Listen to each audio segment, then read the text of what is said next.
Entrevista a Guillermo Sicardi.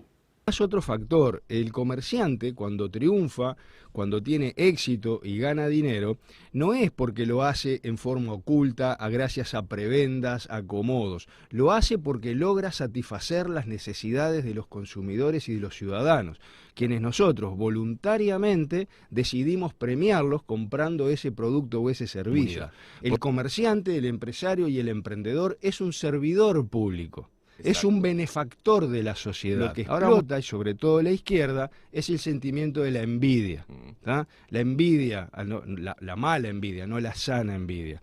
Explotan la envidia, la frustración, y además la izquierda explota eso. Le dice al trabajador, vos sos una víctima. Exacto. Sos una víctima de la sociedad. Sos una víctima del explotador. Sos una víctima de tu patrón. Tú no sos culpable de tus decisiones. Sean ricos porque heredaron, se aprovecharon de alguien, o tuvieron suerte. Solo un 20 creían que el rico era por mérito propio.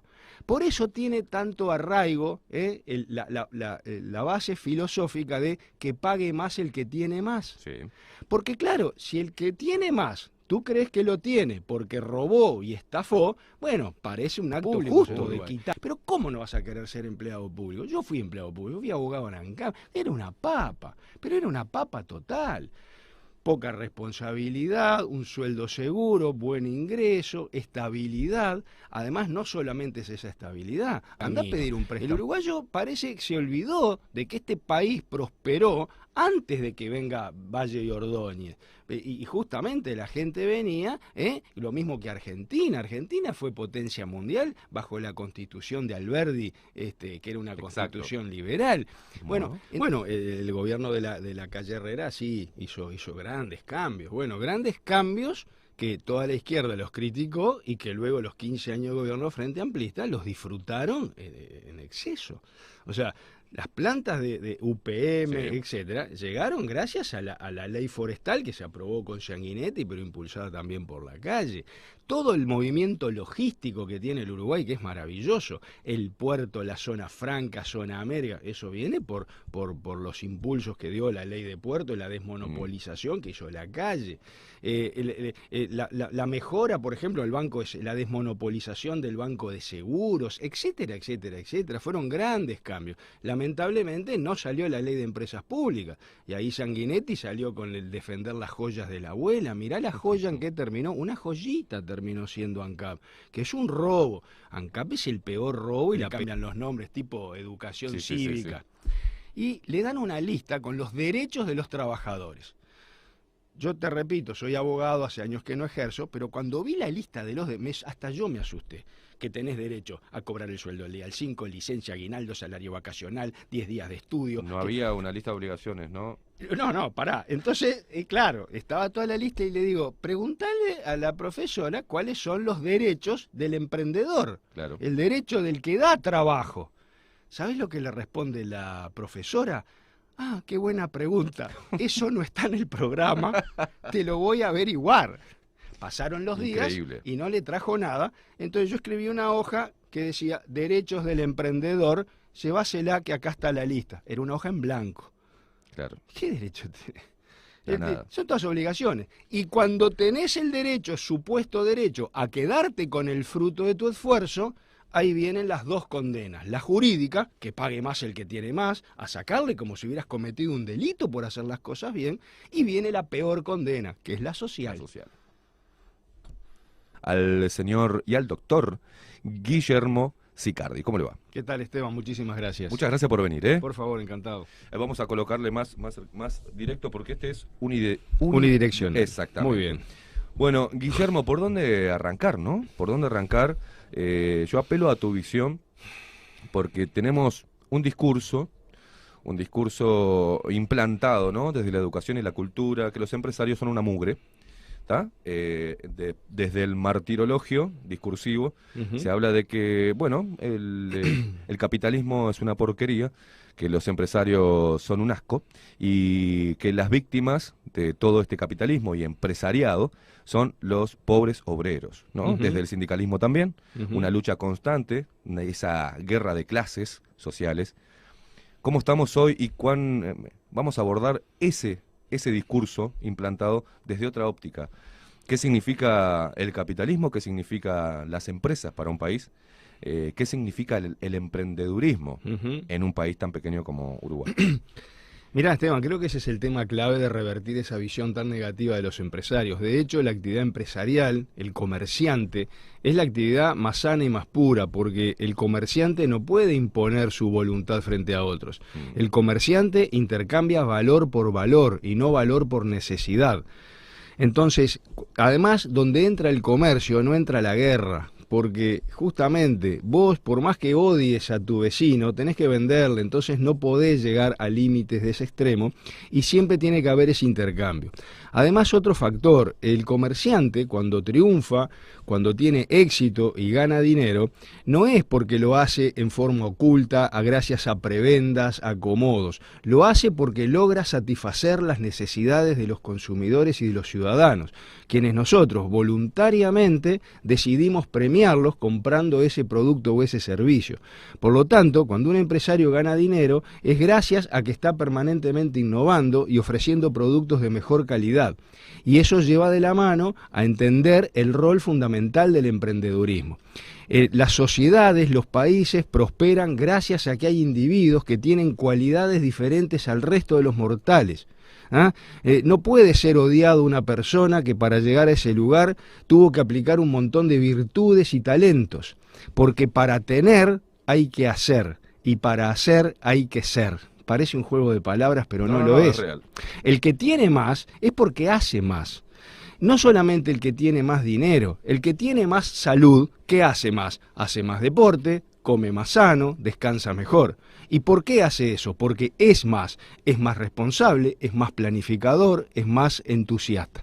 Entonces, justamente, la manera que un empresario logra su posición es haciendo más cosas. Invierten más, planifican más, arriesgan más, y eso lo hacen sirviendo a la comunidad. El comerciante, el empresario y el emprendedor es un servidor público. Exacto. Es un benefactor de la sociedad. Ahora vamos a profundizar en este concepto.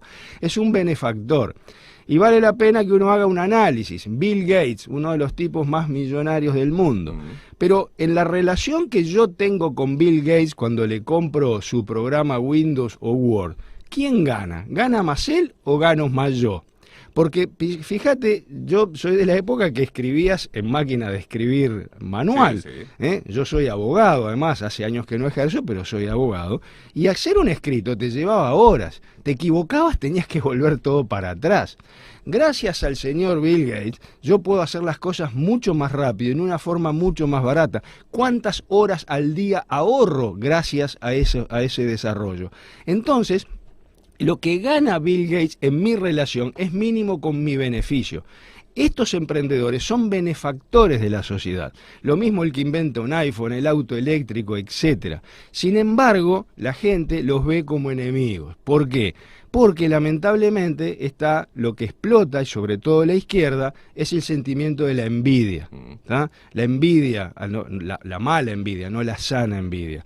Explotan la envidia, la frustración, y además no explotan ese sentimiento que es bastante humano de querer quitarnos la responsabilidad de encima de nuestros actos. Hace años, Juan Carlos Dollenart, de Interconsult, había hecho un estudio sobre ciertas creencias de los uruguayos. Es muy interesante. Le pregunta, entre otras cosas, si algo sale mal, ¿qué pasó? ¿Por qué falló? ¿Por qué a usted algo le fue mal? 75% de las personas ponían el problema afuera. Exacto. ¿Por qué te fue mal en el escrito de historia? No, el profesor es malo, puso una pregunta muy difícil, no me quiere. ¿Ah? ¿Por qué te va mal en tu vida laboral? No, mi jefe, esto, lo otro. 75%, solo un 20%, había un 5% que no respondían, solo un 20% asumían que les había ido mal por tus propias decisiones, ¿verdad? Entonces, justamente, ¿qué es lo que hace la izquierda? Explota eso, le dice al trabajador, vos sos una víctima. Exacto. Sos una víctima de la sociedad, sos una víctima del explotador, sos una víctima de tu patrón. Tú no sos culpable de tus decisiones. Entonces, claro, como tenés 75 de un lado y 20 del otro, ¿dónde están los votos? Claro. Están en el 75. ¿Tá? Otra pregunta que le hacen. Bueno, la otra vez era una frase muy utilizada a nivel, cuando uno analiza el discurso político, es si teóricamente A la izquierda lo votan los pobres y a la derecha lo votan los empresarios. ¿A quién les sirven los pobres? Claro. ¿A la derecha o a la izquierda? Sí, sí, totalmente. ¿No? Porque si vamos al discurso... Sí, claro. Yo también critico mucho a amigos y colegas del Partido Colorado, dicen, somos el escudo de los débiles. Entonces, claro, si esa es tu misión, si necesitas que hayan generar débiles, claro. o que existan muchos débiles, porque si no hay débiles, no tiene sentido que tú existas para ello.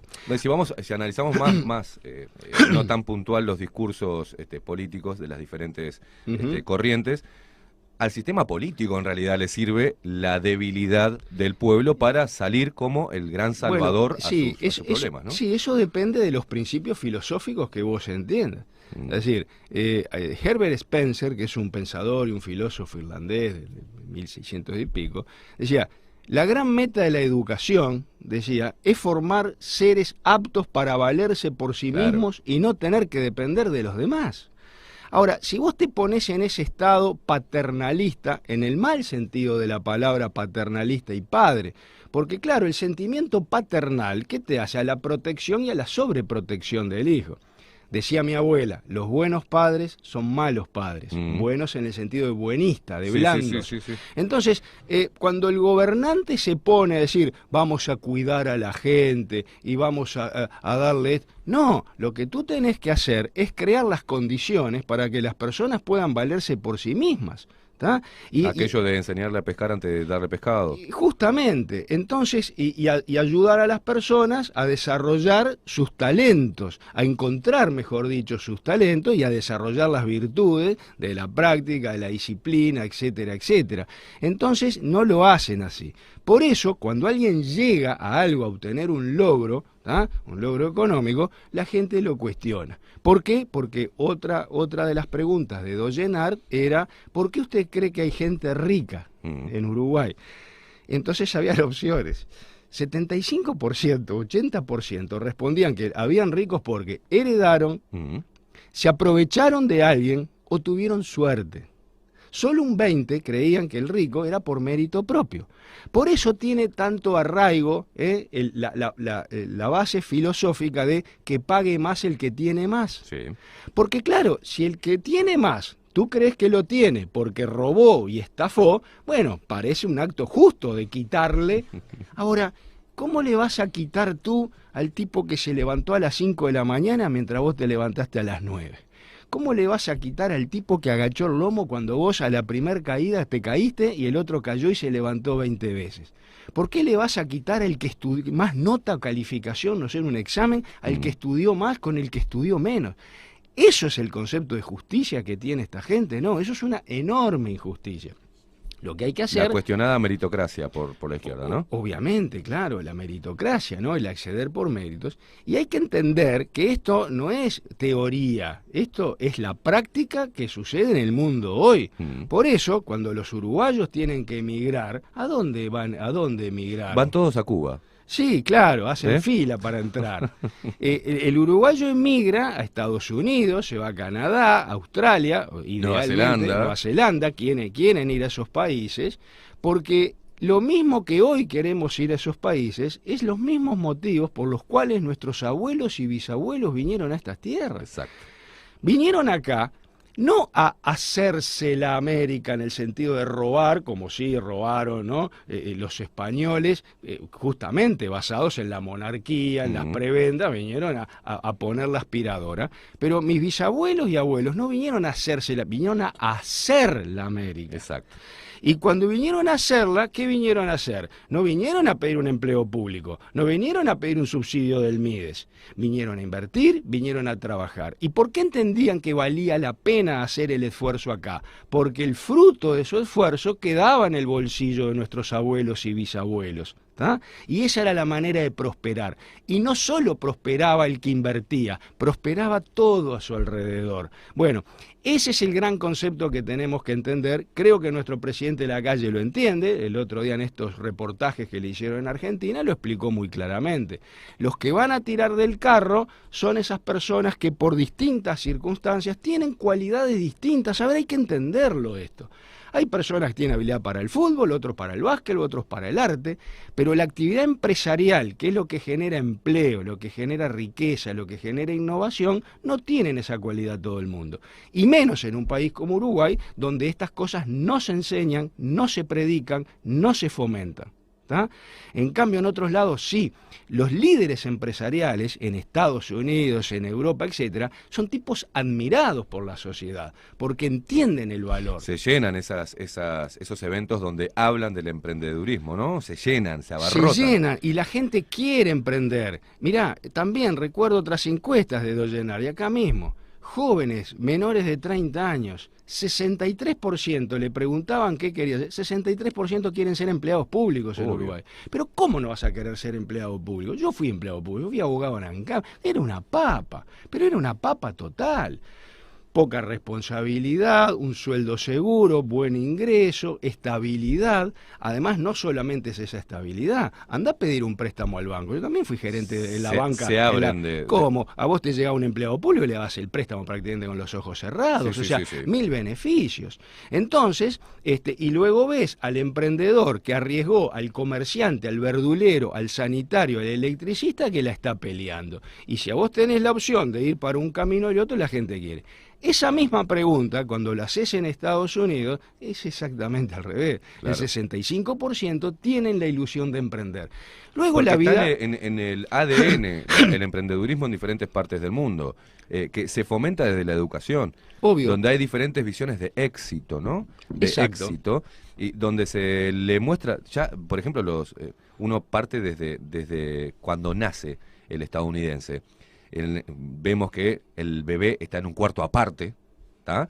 Donde acá en Latinoamérica está metido entre medio de los dos en la cama matrimonial, donde ya uno dice, wow, qué frío que son los yanquis, ¿no? Pero no, todo lleva un proceso en el ADN y en la cultura que va enseñándole al individuo a ser eso, un individuo, no parte de un colectivo, ¿no? Sí. A la superación, al emprender, por eso salen todas... Acá hay mucho talento, no sé si coincidís. Obviamente. Sicardi, hay mucho talento, tanto empresarial, tecnológico, hay mucha gente con mucho talento intelectual, independientemente de lo que se vende más que el talento deportivo, pero hay mucho talento, muchos cerebros que terminan emigrando. ¿Por qué? Porque el país y la cultura, la idiosincrasia uruguaya no fomenta eso, ¿no? No fomenta, no solamente con el discurso, sino que no lo fomenta económicamente tampoco, ¿no? Mira, yo tuve la posibilidad de estar en Los Ángeles, en la USC, la University of Southern California, donde tiene un centro de emprendedurismo muy grande, porque bueno, ahí todos Los Ángeles, el Silicon Valley, donde hay tanto emprendimiento. Ahora, ¿por qué allí hay tanto emprendedorismo? ¿Por qué están las principales? No es porque cayó un marciano y diseminó algo, no. Es porque, mira, hablé con un tal O'Meara, se llamaba. Era un tipo que estaba en eso.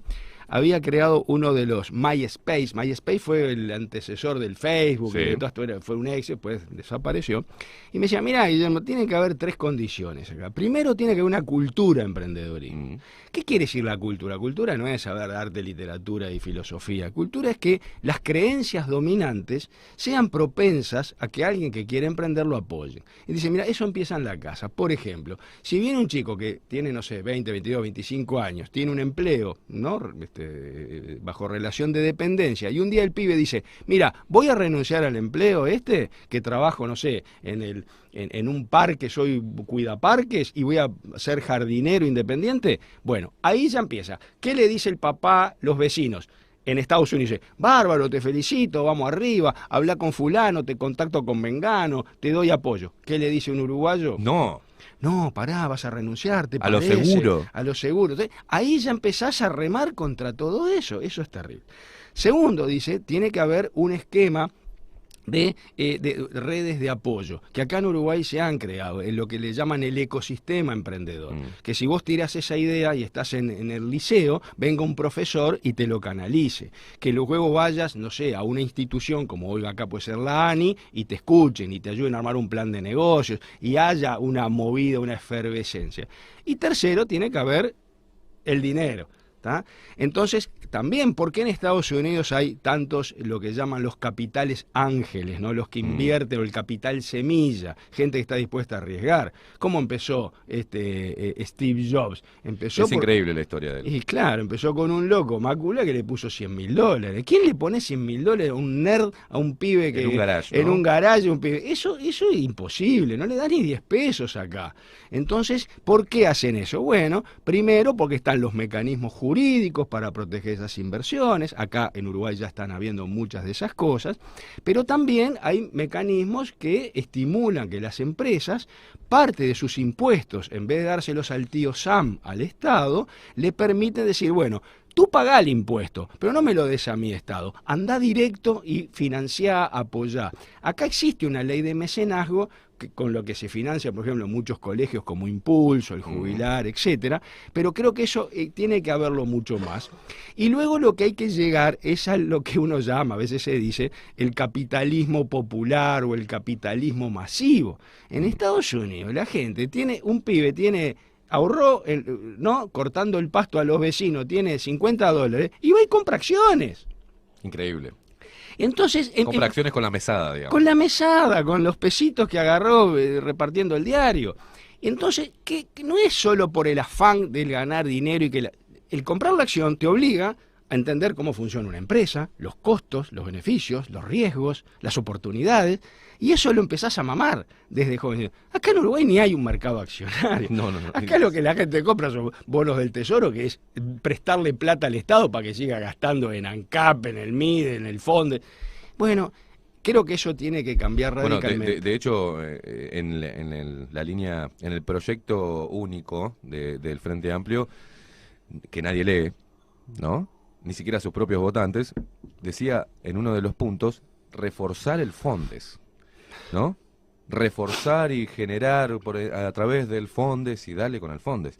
Entonces, Guillermo, estas charlas son enriquecedoras, ¿no? Y hay que seguir dando estas charlas, pero ¿cuán lejos estamos? ¿Cuán lejos? Porque vos nombrabas recién a presidente Luis Lacalle Pou, con un discurso, sí, a través el cual refuerza o insta deja su postura que hay que fomentar el emprendedurismo y recalca que son los que mantienen el motor encendido. Bueno, Arbeleche diciendo hay que mantener el motor encendido. Por otro lado, Arbeleche hablando de Keynes y por otro lado fijando precios, ¿no? Una cosa totalmente antiliberal.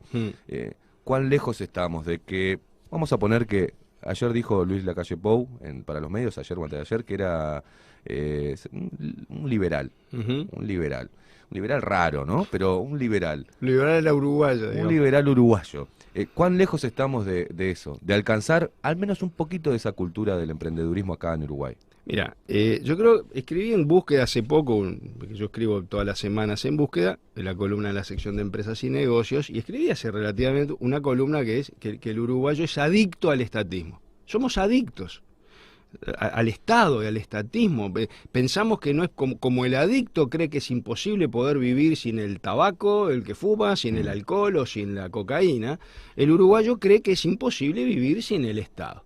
Y vos a un adicto no lo desenchufás de la noche a la mañana. Cualquier tratamiento de adicción tenés que ir reduciendo su dosis de adicción y empezar a mostrarle que hay otro camino. Bueno, de hecho hay un libro de Hernando de Soto, el peruano, se llama El Otro Sendero, por Sendero Luminoso, que era el movimiento maoísta, y que hay otro camino. El uruguayo parece que se olvidó de que este país prosperó antes de que venga Valle y Ordóñez. Y justamente la gente venía, lo mismo que Argentina. Argentina fue potencia mundial bajo la constitución de Alberdi, que era una constitución liberal. Bueno, entonces hoy nos perdemos de ese camino y hay que volvérselo a recordar. Entonces, claro que yo quiero que hoy, no sé, ANCAP la cierren, pero no estamos preparados. El adicto uruguayo no está preparado para eso. tiene miedo, tiene temores, tiene dudas. Por eso creo que no alcanza con llegar al poder formal de asumir los cargos de presidencias, ministros, parlamentarios, sino hay un cambio cultural, sino hay un cambio en las creencias dominantes. Entonces, mientras la creencia dominante sea que está bien gastar a troche y moche, que el Estado va a ser el impulsor de la economía, que los ciudadanos somos víctimas y no protagonistas de nuestro propio destino, y etcétera, etcétera, de poco va a servir. Es mejor que obviamente que esté, ¿no?, un gobernante que por lo menos discursivamente lo diga. Yo creo que ya es un jalón enorme, es como, ¿no?, la frase de Armstrong, es un pequeño paso para el hombre, un gran salto para la humanidad. Después de 30 años de discursos, ¿no?, profondes, bueno, que venga alguien y te diga un discurso pro la ANI, es un cambio. Es un cambio, pero la gente vuelve a indagar y rascar en la historia cuando los partidos tradicionales, pero el Partido Blanco tuvo casi nada en el poder, ha sido más bien el vallismo el que estuvo en el poder, pero enseguida dicen la gente culturalmente los partidos tradicionales. Uno cae también en decir los partidos tradicionales, blanco o colorado. Cuando tuvieron el poder no fueron ese país próspero liberal. No pusieron en práctica el liberalismo, ¿no? Bueno, el gobierno de la calle Herrera sí hizo grandes cambios. Bueno, grandes cambios que toda la izquierda los criticó y que luego los 15 años de gobierno Frente Amplista los disfrutaron en exceso. O sea, las plantas de UPM, etcétera, llegaron gracias a la ley forestal que se aprobó con Sanguinetti, pero impulsada también por la calle. Todo el movimiento logístico que tiene el Uruguay, que es maravilloso, el puerto, la zona franca, zona América, eso viene por los impulsos que dio la ley de puerto, la desmonopolización que hizo la calle. La mejora, por ejemplo, la desmonopolización del banco de seguros, etcétera, etcétera, etcétera, fueron grandes cambios. Lamentablemente no salió la ley de empresas públicas, y ahí Sanguinetti salió con el defender las joyas de la abuela. Mirá la joya en que terminó, una joyita terminó siendo ANCAP, que es un robo. ANCAP es el peor robo y la peor estafa a los uruguayos, porque te roban por todos lados. Cuando salía la presidenta Jara a decir que ANCAP daba ganancias, bueno, yo le contesté una columna que ANCAP no da ganancias, da robancias, porque te fijan los precios, te ponen los precios que quieren, abusan de su monopolio, ¿no? Y eso el uruguayo como que prácticamente lo tolera. Y no se da cuenta que cuando se emigra a Estados Unidos o cuando se van a ganar, ve que hay competencia y ve que pueden disfrutar más de la vida. La baja en el costo de los combustibles llevaría a la baja del precio del boleto, llevaría a la baja de costos industriales, de costos de distribución. A la baja de la primera línea de alimentación, de la canasta básica. Obvio, o sea, porque que toda está recargada por el combustible. Entonces, ¿qué sentido tiene? Acuérdense con Pluna lo mismo, que nos daba soberanía, que nos daba conectividad, poco menos que si Pluna desaparecía íbamos a quedar aislados del mundo. Increíble. Bueno, entonces todas esas creencias, ¿por qué se alojan en la cabeza? Y bueno, porque vos desde chiquito en la escuela ya vas viendo eso, vas escuchás la publicidad, compren ANCAP, compren su empresa, Antel, la empresa de telecomunicaciones de los uruguayos y bla, bla, bla. Y luego cuando te cruzás con un empleado que trabaja en ANCAP, con otro que trabaja en Antel, son unos bacanes, y al final decís, caramba, esto es el paraíso, y no lo es, y no lo es. ¿Cuánto tocaste ahí algo la cual yo al menos particularmente le doy mucho caño, que es la educación, ¿no? Que es el adoctrinamiento, y más allá del marxismo cultural, ¿no? La hegemonía cultural, la educación desde los centros de estudios primarios ya no le explican a los niños, o ponerle en secundaria, no le explican cómo funciona realmente el Estado, ¿tá? No le explican. Hay gente hoy en Uruguay, grande, estoy hablando de unos mensajes que a veces nos llegan, personas de 40 años, que dicen, no lo pagamos nosotros de nuestro bolsillo, lo paga el Estado. Entonces decís, qué lejos estamos de la comprensión de cómo funciona el Estado. Si no comprendemos cómo funciona el Estado, obviamente nunca vamos a estar en contra cuando aceptamos la propaganda de que el Estado te cuida, ¿no? Que es la plata de todos nosotros, es la plata del esfuerzo de esos que después son puestos como los peores hijos de puta del planeta, ¿no? Porque la plata sale de ahí. Y también la mentira de que la derecha no graba al capital, a sus amigos feroces capitalistas, cuando la izquierda tampoco lo graba. ¿ah? Pero ¿cuánto tiene que ver el somos semillas, ¿no? Desde que la educación inicial, de este marxismo que hay, de muchos educadores, no de todos, porque si no se me ofenden después, pero no está ahí la base de todo esta, Sí, de cambiar la cabecita, normalmente como se dice. Bueno, pero esa cabecita no es solo que en la clase al niño, en la escuela, en el liceo, le ponen la foto de Marx y que sea No, divino. estoy hablando del ministerio todo. Sí, de claro, educación. la educación va justamente porque mira, hay una frase muy linda que dice, no hay que ver al niño como un cántaro al que hay que llenar, sino como una antorcha a la que hay que encender. Claro. Vos tenés que encender, tenés que preparar a ese pibe para que sea un ciudadano útil. Útil primero para sí mismo. Y al ser útil para sí mismo también es útil para la sociedad, para claro. los demás.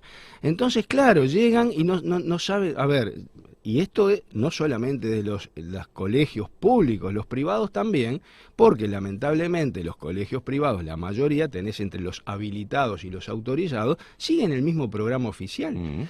Escribí hace poco una columna sobre el tema del homeschooling, o sea, de formar a tus hijos en la escuela sin enviarlos a una institución formal y poder elegir vos la manera de qué querés educarlos. Todo el mundo dice, ay, que los padres se involucren y la comisión de padres, todo un verso, ¿no? No te involucras nada. Los liceos públicos y privados son más un depósito para dejar al pibe mientras vos te podés ir a trabajar y saber que más o menos está cuidado, que realmente un ámbito de formación. Andá a hacerle una encuesta a los chicos a los 18 años cuando salen del liceo, y te hablo de todos ellos, a quién el sistema educativo le ayudó a encontrar su vocación, su talento, su pasión.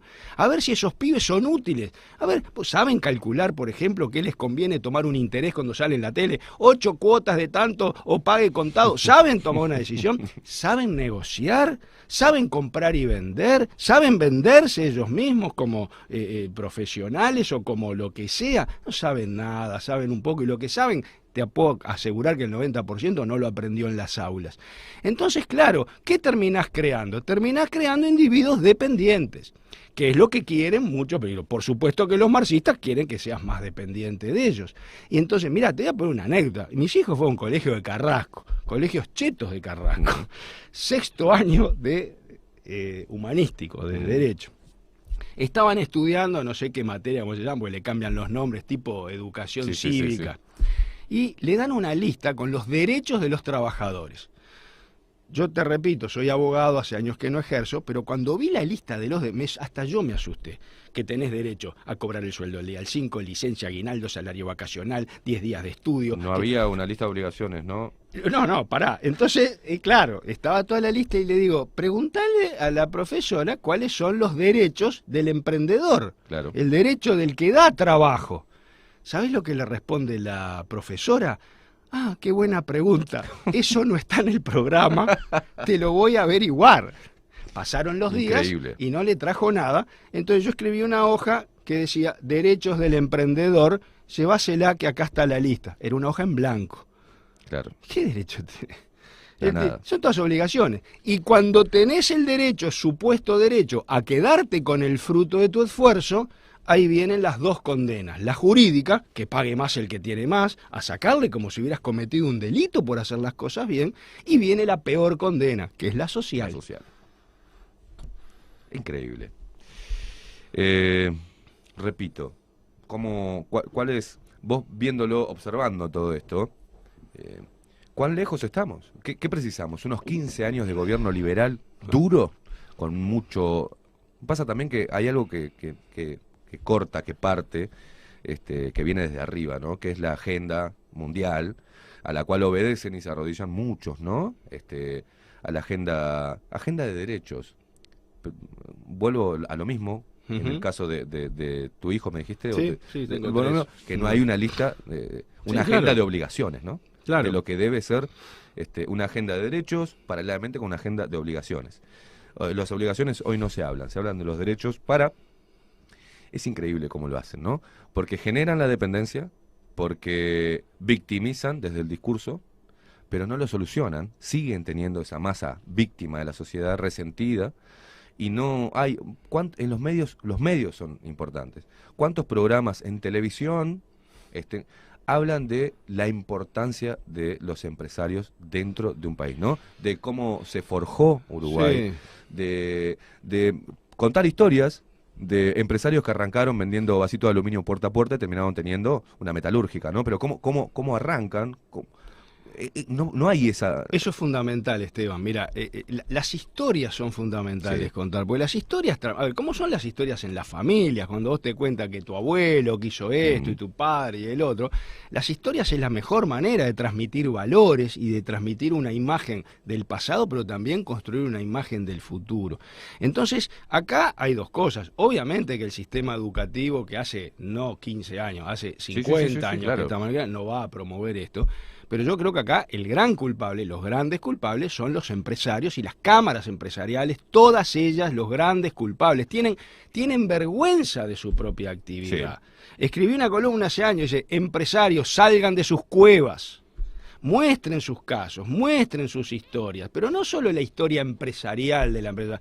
Mostrá vos tu parte humana, las dudas que tuviste, los riesgos. A lo que te arriesgaste. A lo que te arriesgaste, los conflictos familiares, que tu mujer con tus hijos te diga, estás loco, que vas a hacer esto, y el tipo fue y emprendió y mejoró.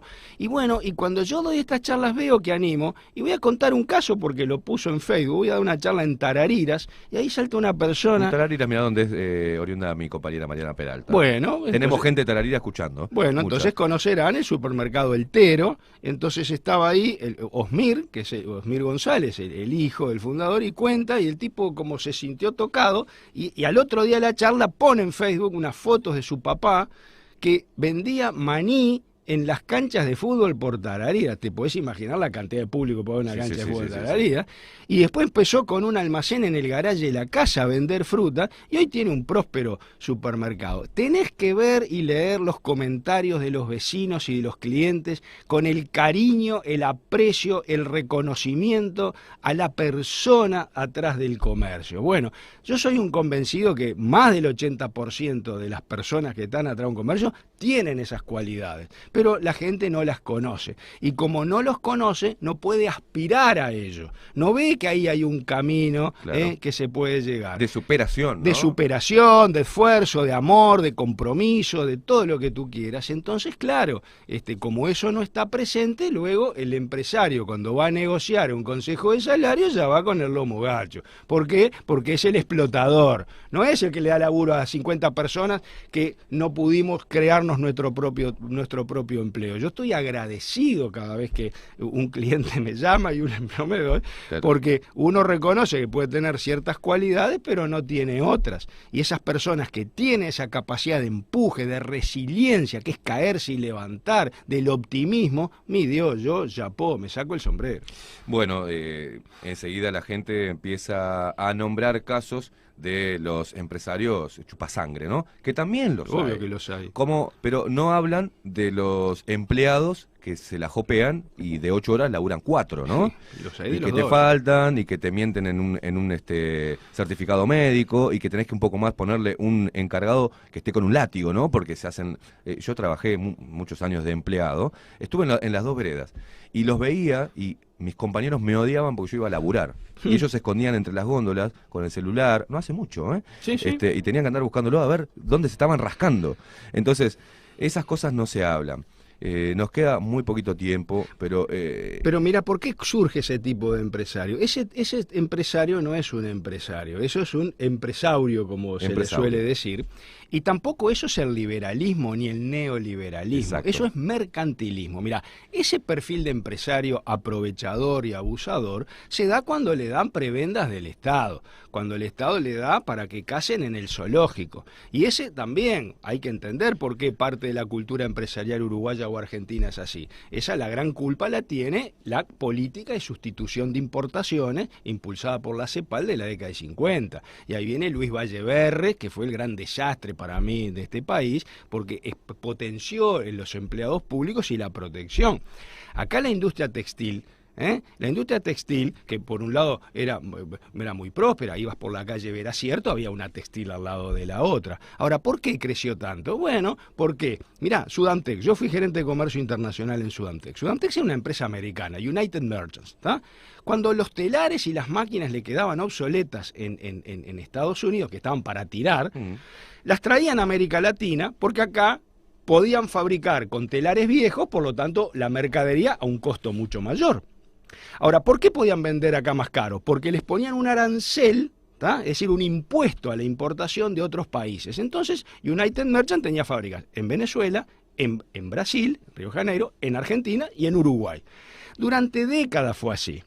Recuerdo luego en Dancotex, una textil nueva, arrancó de cero, cuando se separan los hermanos Soloducho de Pailana, Moisés con su hijo Daniel Soloducho, que había sido presidente de la Unión de Exportadores, arman Dancotex, ¿tá? Daniel y Conrado Lazo, Dancotex. La fábrica 0 km, traía todas las máquinas nuevas, una maravilla.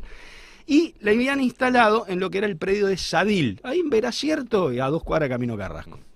Recuerdo recorriendo la fábrica, abren un portón enorme, así, corredizo, y estaba todavía Sadil funcionando. Esteban, esa imagen me quedó grabada a fuego, era entrar en el túnel del tiempo. El telar más nuevo que había en Sadil tenía 50 años.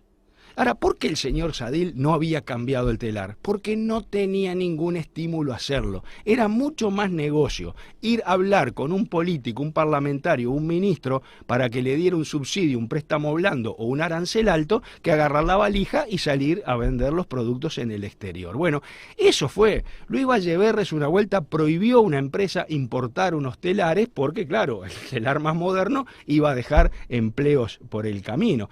Y entonces, eso fue generando un empresariado prebendario, ¿verdad?, acostumbrado a rascarse en el poder, y al final se arman las tres patas. El empresario que tiene el curro, el político que se lo da y el sindicalista que dice, yo quiero también. ¿Quién es el pato de la boda? El ciudadano, el consumidor, que terminás pagando el zapato, la camisa, todo. Por suerte eso ha cambiado mucho, pero tiene que cambiar más.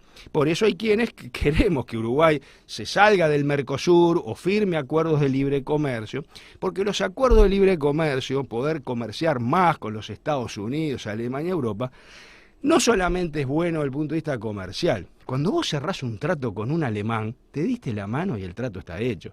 Cuando cerraste un trato con un brasilero, ¿sabes las veces que me clavaron los brasileros? Que me dejaban los pedidos tirados. Bueno, entonces, esa dinámica, ese nivel de exigencia, mirá, te cuento una anécdota. Voy a una feria en Düsseldorf, en Alemania, y entonces un alemán me pidió unas muestras, los pedacitos de tela para ver. No sé qué pasó, la fábrica entregó las telas tarde. Además, el tipo entregaba un papel, decía, y remarcado, que las muestras lleguen antes de tal fecha, si no, no las recibimos. ¿Por qué? Porque, claro, ellos recibían muestras de muchos lados, se reunían con sus vendedores, compradores, clientes y elegían, esta sí, esta no. Claro. Si vos mandabas tarde, el tipo no iba a andar convocando la reunión varias veces. Entonces, bueno, pasan los días y un día me llega a mi oficina el paquete que había mandado con la muestra, me llega a mi oficina. Y yo dije, ay, me equivoqué yo, puse mal, ¿viste? Esas direcciones alemanas, Strabe, no sé qué, son 42 letras. No, como llegó tarde, el tipo me lo devolvió sin abrirlo. Qué lección que me dio, qué lección que me dio. Y entonces esas lecciones te hacen que luego vos llegues en hora a una reunión y el otro llega tarde. Que mande las cosas en fecha y las mandes bien. Ahora, después, claro, después critican que pague más el que tiene más. El que mandó en fecha, el que hizo las cosas bien, le compraron. Exacto. A nosotros no lo compraron. Ahí tenés un ejemplo claro de lo que hay, de la visión que hay que cambiar. Guillermo, nos quedamos sin tiempo.